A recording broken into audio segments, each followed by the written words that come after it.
الله العظيم أستغفر الله العظيم.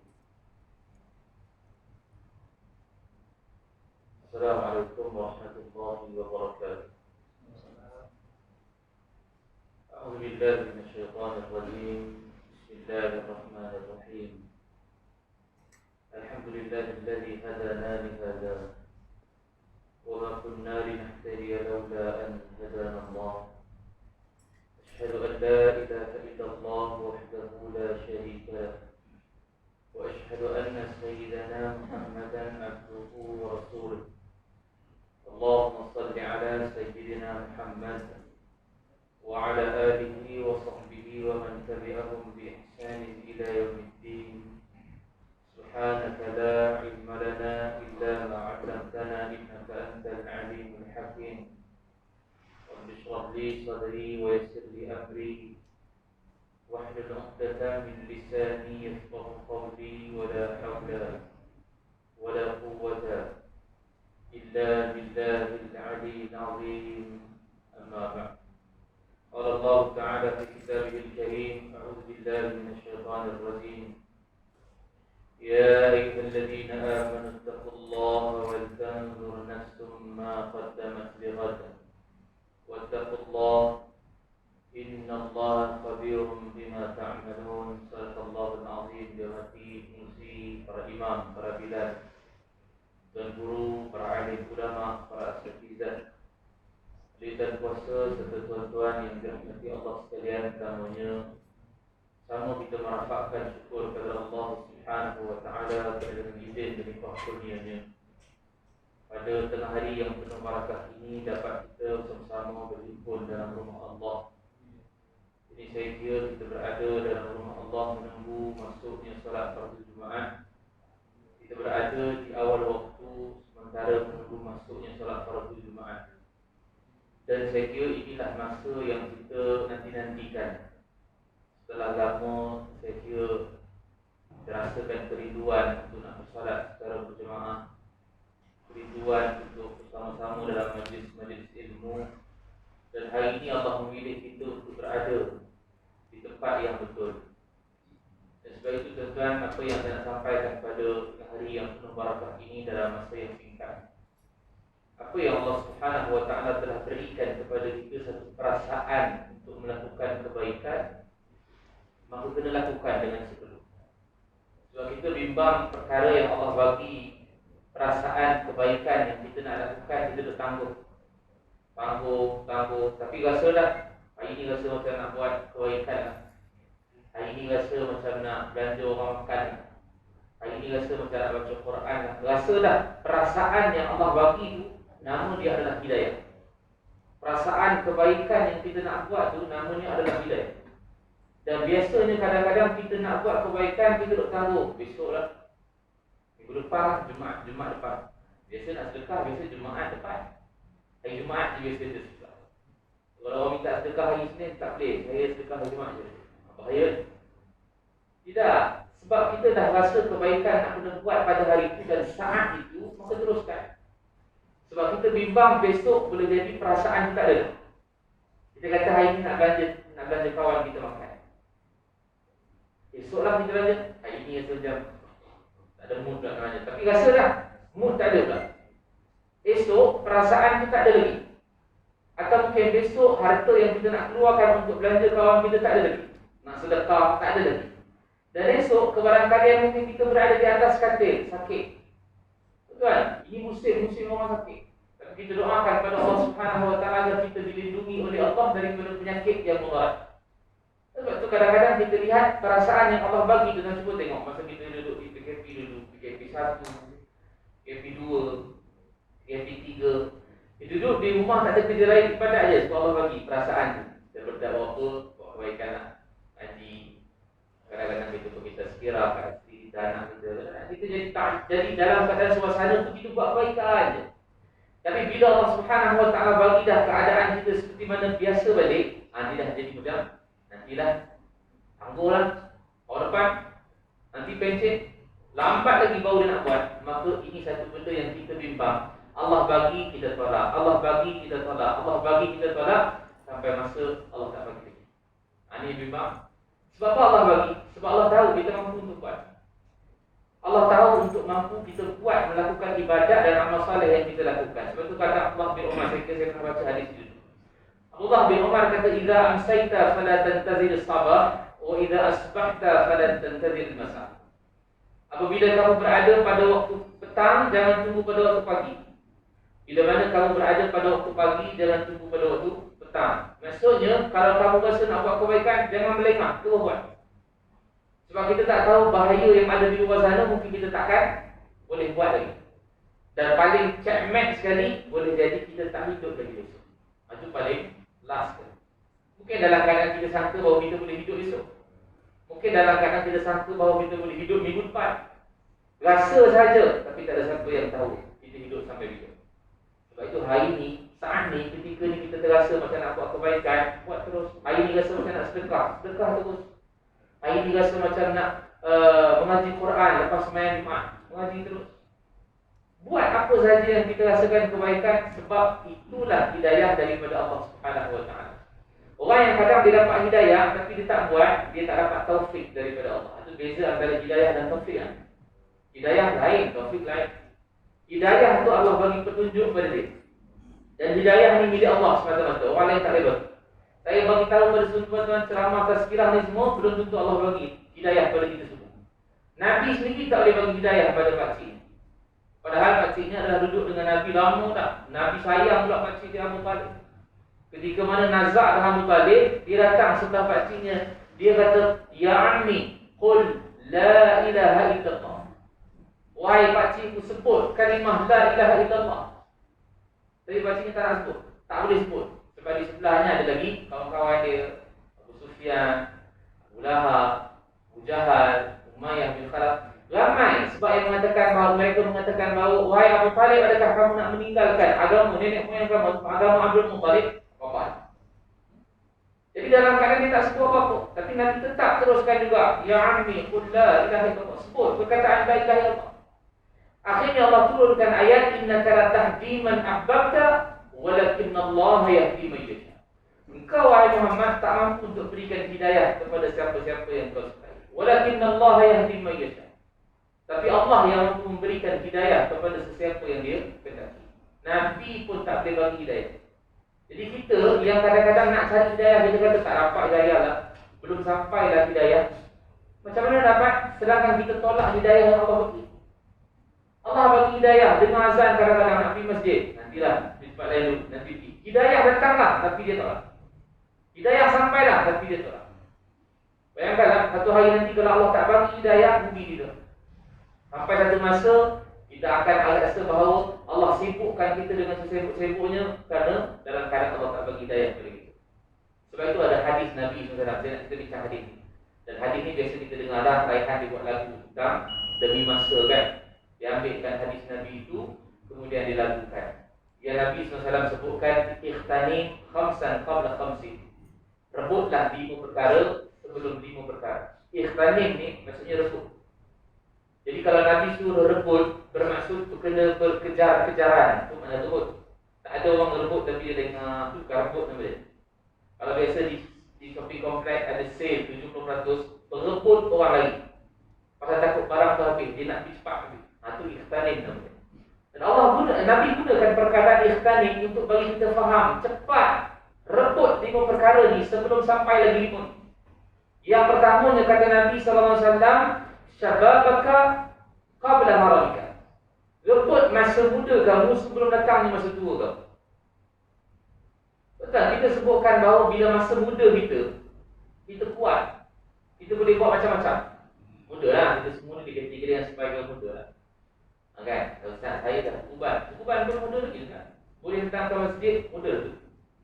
Muda sebelum sampainya masa tua. Sebab tua, bila masuk dalam fikiran kita, bila sebut tua, tak larat nak jalan, tua tak larat nak bangun, tua tak larat nak ibadat. Tapi sahabat kata Nabi SAW, rebutlah masa muda kamu sebelum datangnya masa tua. Pasal apa? Pasal masa muda kamu bertenaga. Jadi jangan tangguh bila masa kamu muda, kamu tangguh, nantilah saya buat, umur 60 dah saya buat. Syekh Abdul Qadir Al-Mandi disebutkan dalam kitab Penawar Bagi Hati. Syekh Abdul Qadir disebutkan, Orang yang dalam keadaan dia suka bertangguh-tangguh dalam keadaan musim muda dia, masa muda dia rasa bahawa dia ibaratkan begini. Ada seorang muda yang dia tanam pokok, kemudian pokok tu dalam keadaan dia tumbuh dengan cantik, tapi tak besar. Dia boleh ambil pokok tu dan ambil hasil dia, jual. Dan ketika itu dia masih lagi muda dan kuat. Tapi sebab sifatnya suka menanggung, tak apalah, biar dululah pokok tu. Biar dia besar sikit, nanti aku ambil lah. Bila dah besar sikit, dia masih lagi ada tenaga, muda lagi, tapi dia tangguh lagi. Nantilah bertahun-tahun sehingga pokok tu menjadi yang amat besar, dan dia nak cabut ketika itu, dia dah menjadi orang yang tua. Jadi agaknya macam mana dia nak cabut pokok yang sangat besar dalam keadaan usia yang tua, tanpa ada kekuatan lagi. Sedangkan waktu muda dia tadi, dia boleh cabut pokok tu untuk ambil hasil, dia tak mau. Dia tangguh sampai dia lupa nanti pokok tu akan jadi besar, dia akan jadi lemah. Dia takkan boleh ambil lagi hasil dia. Okey ya? Jadi sebab itu kata Syekh Abdul Qadir Al-Mandili, kita yang sangka bahawa kita zaman muda ini, kita akan tangguh pada waktu tua dan untuk ibadat, untuk amal soleh. Kita sangka bahawa kita masih lagi kuat sekarang ni. Tapi dalam keadaan rupanya esok kita dah tua, dah berusia, kita tak larat lagi nak jalan, tak larat lagi nak bangun berdiri. Kita baru fikir, kalau dah aku boleh berdiri dengan bagus dulu, kalau dah aku boleh kuat macam dulu, maka aku akan buat ibadat. Tapi Allah dah bagi dah masa muda kita tak gunakan dengan betul. Ni kata Nabi, ikhtanim, rebut cepat. Sebab dalam keadaan kita masih lagi ada masa, kita masih lagi ada kekuatan, kan? Jadi gunakan tenaga kita yang melibatkan ibadat-ibadat tenaga lah. Kalau kita yang tak melibatkan ibadat tenaga, tak apalah, sedekah tak gunakan tenaga, guna duit je. Keluar duit, sedekah. Tapi yang melibatkan tenaga, sembahyang, tinggi sungguh-sungguh, haji, umrah, ini yang melibatkan tenaga. Betul, orang muda-muda disarankan untuk pergi cepat. Time muda ni pergi, jangan tu, tak apalah. Mindset kita mesti nak pergi haji, time tua, jangan. Ada duit, pergi. Ada duit, pergi. Walaupun kita katakan hari ini saat saya dah daftar dah, 2143 boleh pergi. Tahun 2143 boleh pergi. Kira-kira lah zat umur saya sekarang 40, tambah dengan 143 tu berapa agaknya? Contohlah. Ada ke tidak lagi saya itu? Dia bukan kira macam tu. Kita daftar dan kita niat, Allah yang pilih siapa yang pilih. Itu je, sebab pilihan ini dipanggil sebagai Dhuyufur Rahman. Allah memilih orang yang Allah pilih saja untuk pergi ke sana. Niat ada, maka kita akan dapat pergi, insya-Allah. Kalau tak dapat pergi, kita dah niat, Allah Subhanahu Wa Taala tahu niat kita. Sebab dia melibatkan tenaga. Tuan bayang kalau orang pergi haji duduk sana 5-6 hari untuk ibadat haji saja. Bukan kita duduk awal dan seumpamanya. Ibadat haji saja nak wukuf di Arafah, mabit di Muzdalifah. Dalam keadaan kita kata nak menontak, semua tu melibatkan ataupun menggunakan tenaga. Jadi kalau nak usia muda-muda pergi, subhanallah, dia kata syok. Bukan maksud orang lepas dia orang yang berusia tak boleh pindah, boleh. Tapi sebab Nabi sebut, ikhtanim syababaka qabla syahram. Rebut masa usia muda kamu sebelum datangnya masa tu. Sebab dalam Al-Quran Allah sebut berkaitan dengan orang yang muda ni banyak, cukup hebat. Antaranya Ashabul Kahfi. Allah Subhanahu Wa Taala sebutkan cerita berkaitan dengan Ashabul Kahfi, semua muda-muda. Bagaimana kehidupan yang dipanggil sebagai Nabi Ismail alaihissalam. Muda, hebat. Kan? Sebab itu kita katakan bahawa Nabi sebut rebut masa muda kamu sebelum datangnya masa tu. Yang keduanya kata Nabi, ikhtanim, rebut juga sihataka qabla saqamika. Rebut juga masa sehat kamu sebelum datangnya masa sakit. Sehat ada, tapi dalam keadaan dia tak menggunakan kesihatan dia untuk buat ibadat, untuk buat amal saleh. Dan kata Imam Al-Haddad rahimahullah ta'ala, boleh jadi orang yang melakukan ataupun dia ada nikmat kesihatan itu, dia menggunakan untuk perkara-perkara yang sisi. Tak ada baik. Kan? Apa saja perkara yang tak mendatangkan pahala, itulah maksudnya sisi. Dia ada waktu sehat, tapi dalam keadaan dia tidak menggunakan untuk ibadat, untuk amal saleh. Ada masa, ada sehat, tapi tak mau datang ke masjid. Ada sehat, tapi tak mau beribadat, buka Quran. Nanti bila sakit, baru ingat. Kan? Di hospital, di rumah-rumah sakit. Saya memang sebut dah. Berapa ramai orang yang sebut nama Allah ketika mereka sakit, terlantar di atas katil. Allah. Sakit. Minggu depan dia keluar hospital nama Allah tak dengar dia. Sebab sehat. Sebab tu Nabi kata ni'matani maghbunun fihi ma katsirun minan nas. Dua nikmat yang Allah Subhanahu wa taala berikan kepada manusia, kebanyakannya manusia lalai dan lupa pada Allah. Yang pertama as-sihat, nikmat sehat. Wal faragh, yang keduanya nikmat kelapangan masa. Jadi nikmat sehat ni kebanyakan kita dapat. Hari ini kita sebagai peringatan lah, oh hari ni aku sehat. Takkan aku nak biarkan waktu sehat aku sia-sia. Jadi aku kena buat kebaikan. Buat sekadar mana kita mampu lah, jangan push tuan-tuan. Kadang-kadang bila orang dengar dia push diri dia buat kebaikan sampai memudaratkan diri, jangan. Sebab Allah sebut dalam surah At-Taghabun ayat ke-16, fattaqullaha mastata'tum. Bertakwalah kamu kepada Allah sekadar mana yang kamu mampu. Mana kamu tak push diri siang malam untuk beribadah, itu tak boleh. Dan Nabi juga larang. Pernah saya bawakan satu hadis dulu sini. 3 orang sahabat yang datang jumpa dengan Ummahatul Mukminin, isteri Nabi. Dia tanya tentang bagaimana ibadat Nabi di rumah. Maka bila mereka dengar ibadat Nabi punya dahsyat, dia bengkak kaki, menangis, basah janggut. Mereka katakan bagaimana kami dengan Rasulullah, sedangkan Rasulullah itu diampunkan dosa oleh Allah. Yang tak buat dosa, ibadatnya tinggi. Kami yang buat dosa maksiat, ibadat kami punya lemah, punya sikit. Maka mereka 3 orang ini berhasrat salah seorangnya untuk tidak mahu tidur malam hari, untuk beribadat siang dan malam. Kemudian seorang lagi pula berhasrat untuk tidak mahu berhenti daripada berpuasa. Hari-hari puasa, tak nampu langsung. Maksudnya hari-hari puasa lah. Maghrib buka, lepas tu puasa balik, besok maghrib buka. Hari-hari puasa, tak nak berhenti. Dan seorang lagi berhasrat untuk tidak mahu mendekati wanita, iaitu tidak mahu kahwin. Akhirnya Nabi dapat tahu. Tuan, kita nak sebutkan perkara yang dia buat tadi ni, hulu ataupun tidak, melampau ataupun tidak, melampau. Sebab apa? Sebab dalam keadaan mereka push diri mereka sendiri untuk memudaratkan diri, tak dibenarkan.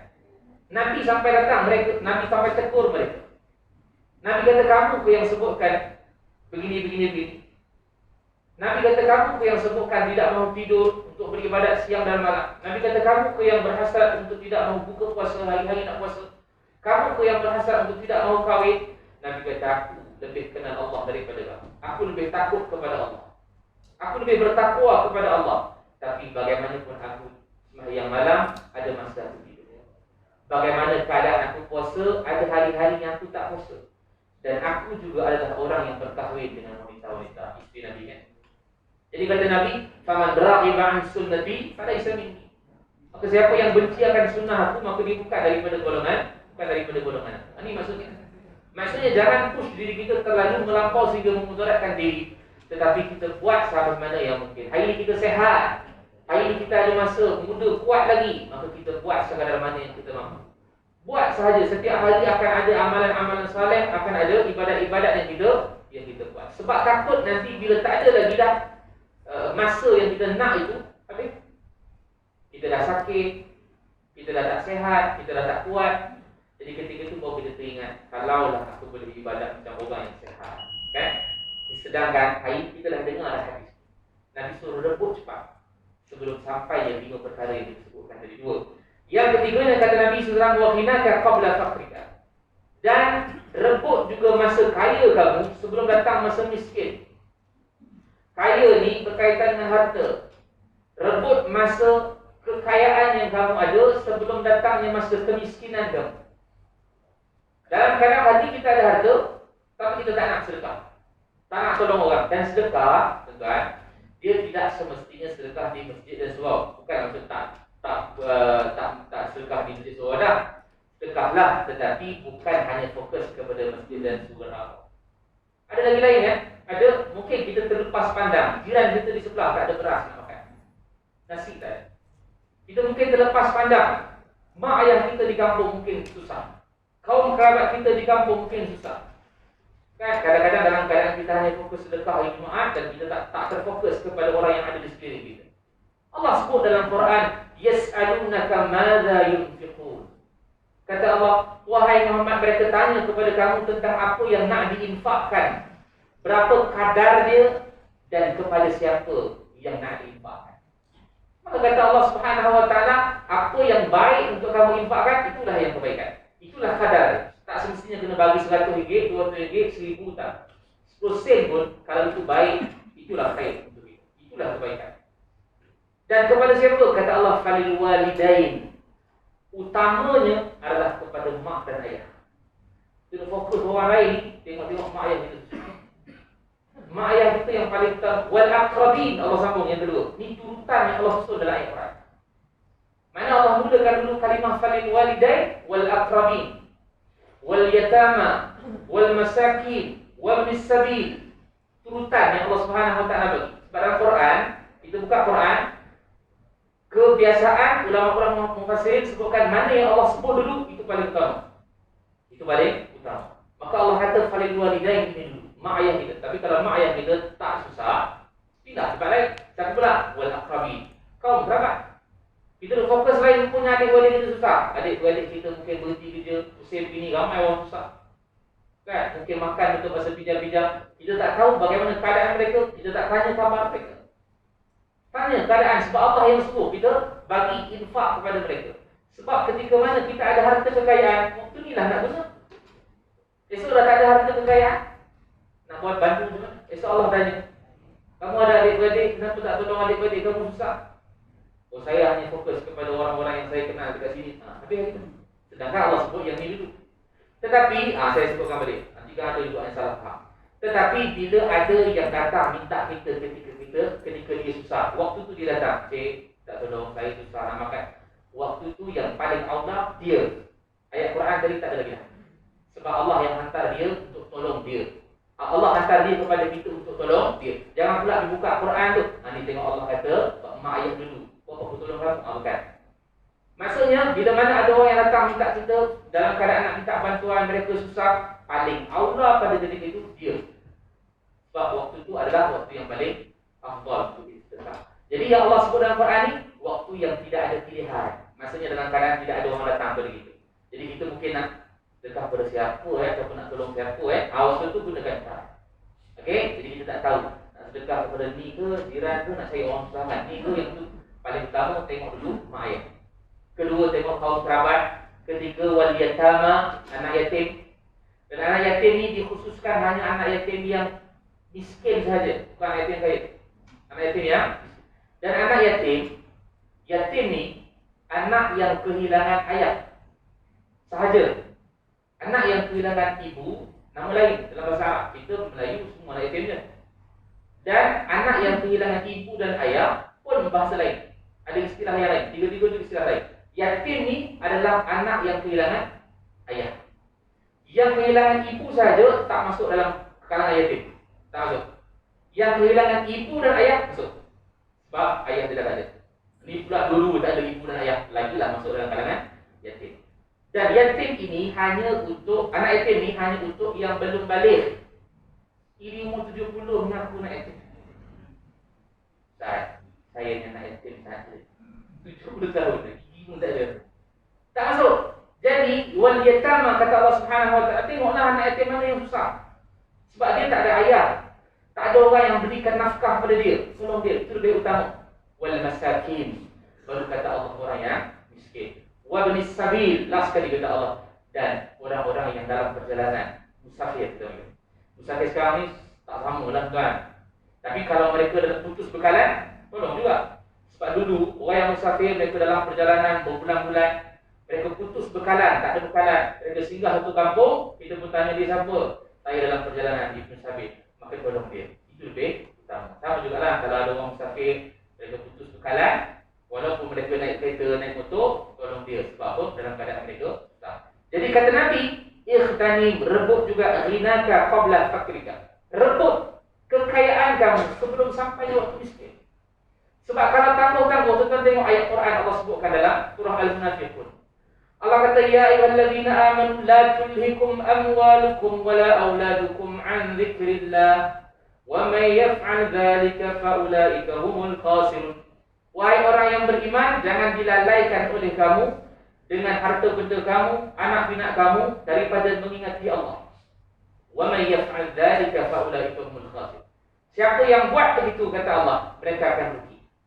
Dan kata Allah, Allah sambung, wa anfiqu mimma razaqnakum. Wa anfiqu, wa aqaf kepada orang yang beriman. Wahai orang yang beriman, jadi Allah katakan, jangan kamu dilalaikan harta dan anak. Wahai orang-orang beriman, cepat infakkan harta sebelum sampainya kepada kamu kematian. Sebab apa Allah kata orang yang beriman kena infakkan harta? Padahal orang beriman dah fikir logik akal, orang beriman mereka dah buat amalan banyak dah. Mereka beriman semayang cukup dah, puasa cukup dah, zakat cukup dah, baca Quran sudah. Tiba-tiba Allah rakam dalam Quran orang yang beriman dia nak meninggal dunia. Allah kata fayaqul rabbi laula akhartani ila ajalin qarib. Mereka orang beriman disebut, wahai Tuhan, tolonglah berikan aku masa sikit, lengahkan ajal aku. Kenapa? Fa asaddaqa, aku nak sedekah wahai Allah, wa aku minas salihin, aku nak termasuk dalam kalangan orang-orang yang soleh. Subhanallah. Allah tak kata pun mereka ini nak minta lengah sebab nak tahajud, tak ada. Mereka nak minta lengah sebab mereka nak baca Quran, tak ada. Mereka nak fasaddaqa, mereka nak sedekah je. Sebab apa? Sebab ada lagi harta yang banyak tak sedekah. Orang yang beriman levelnya tinggi dah tuan-tuan, tapi ketika saat dia mati, dia rasa tak cukup. Rasa tak cukup sebab itu saat ini kita ada harta. Hari inilah kita kena uruskan harta kita mampu yang mungkin. Jangan tunggu tak besar. Kalau saya mati esok, isteri saya, anak saya akan uruskan. Jangan harap. Harta itu dah sampai pada mereka, kita pun dilupakan. Sebab itu hari ini harta milik kita, gunakan harta itu sebaik mungkin untuk jadi saham kita di hari akhirat. Kalau kita biarkan, habis kita. Tunggu, akhirnya dalam keadaan kita rugi kerana harta yang kita ada kita biarkan. Okey, itu yang ketiga. Yang keempatnya, ikhtanim wa faragika qabla syughlika. Juga rebut masa lapang kamu sebelum sampainya masa sempit. Disebut tadi, bila kita ada masa lapang, teruskan kita punya ibadah amal soleh. Jangan tunggu waktu susah. Di tengah sibuk, kalau aku ada masa boleh aku pergi masjid. Kenapa dulu masa ada masa tak nak pergi masjid? Kenapa masa ada masa dulu tak nak baca Quran? Kenapa ada masa dulu tak nak ibadat pada Allah? Allah bagi kita sibuk sungguh. Maka waktu itu baru kita ingat pada Allah. Dan akhir sekali kata Nabi, rebut juga wahayataka qabla maut. Ini checkmate sekali. Rebut juga masa hidup yang Allah bagi pada kamu hari ini sebelum sampainya masa mati. Bila mati, amal ibadat semua dah tak boleh buat dah. Habis, kita akan berhenti amalan kita sampai takat itu saja. Allah bagi kita 60 tahun, 60 tahun saja itu akan dihitung oleh Allah. Lepas kita mati, tidak ada lagi amalan yang kita boleh lakukan. Jadi mudah-mudahan kita doakan kepada Allah Subhanahu wa taala sallallahu yanfa'ana bima sami'na. Kita doakan supaya Allah Subhanahu wa taala berikan manfaat kepada apa yang kita dengar hari ini. Dan mudah-mudahan agar Allah Subhanahu wa taala berikan kita masa kekuatan, masa lapang, sehat untuk kita menambahkan amal-amal saleh dan ibadat kita kepada Allah Subhanahu wa taala. Dan Allah Subhanahu wa taala mudah-mudahan hidupkan kita semua dengan para nabi dan para anbiya, para rasul dalam surga Allah Subhanahu wa taala. Jadi kita cukup sekarang dulu perkongsian kita pada hari ini. Wallahu a'lam. Qul qawli hadza wa astaghfirullah azim li wa lakum.